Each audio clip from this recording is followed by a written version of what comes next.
So I just got an update, so this deserves a part two.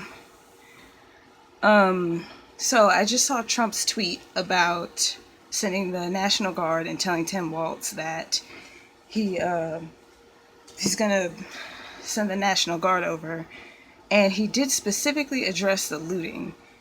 Trump did not address anything else that's been going on during this protest. Not even the fires.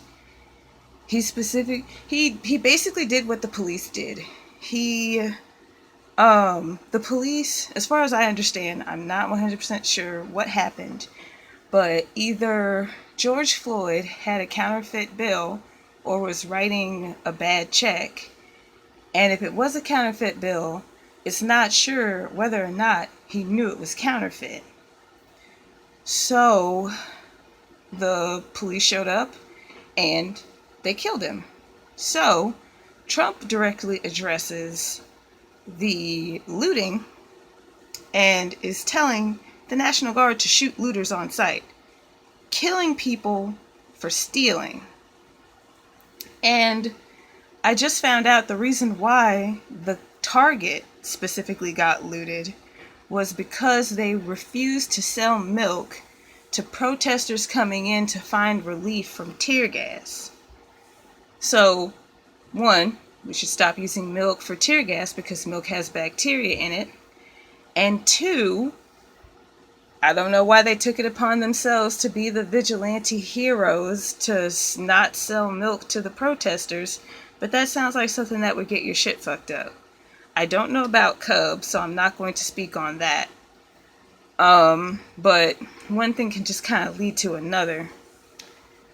And I also don't know, maybe the AutoZone was just convenient. Some of the fires that happened were definitely an address to capitalism and our oppressive systems, but I cry no tears for Target at all.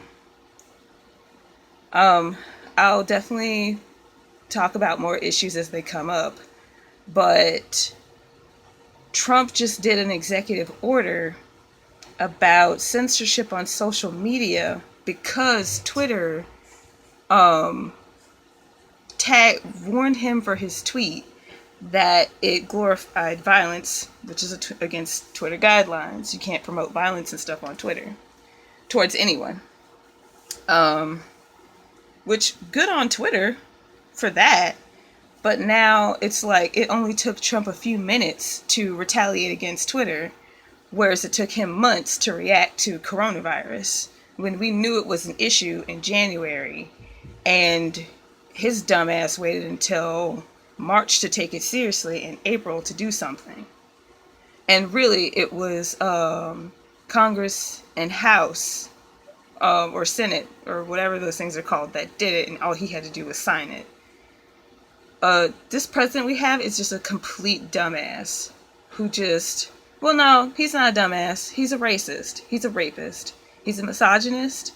He's a piece of shit, and he deserves to die. That's it. He doesn't care about our country. I don't know how or why he got here, but on the other hand, I feel like we as Americans deserve it because of everything that we've done to ourselves in other countries. And of course, the people that are at the higher up, that are closer to him, might not feel the consequences, although there have been some exceptions. Some people have gone to prison around him. These people that run these corporations and shit, they're most likely not going to feel any consequences. Like, what we're doing now is probably all the consequences that they're ever going to feel. And I do want to stress again that the rioting and the looting is not senseless violence. This is happening next to a neighborhood, and the houses aren't being hit because it's not about the houses. It's about police brutality.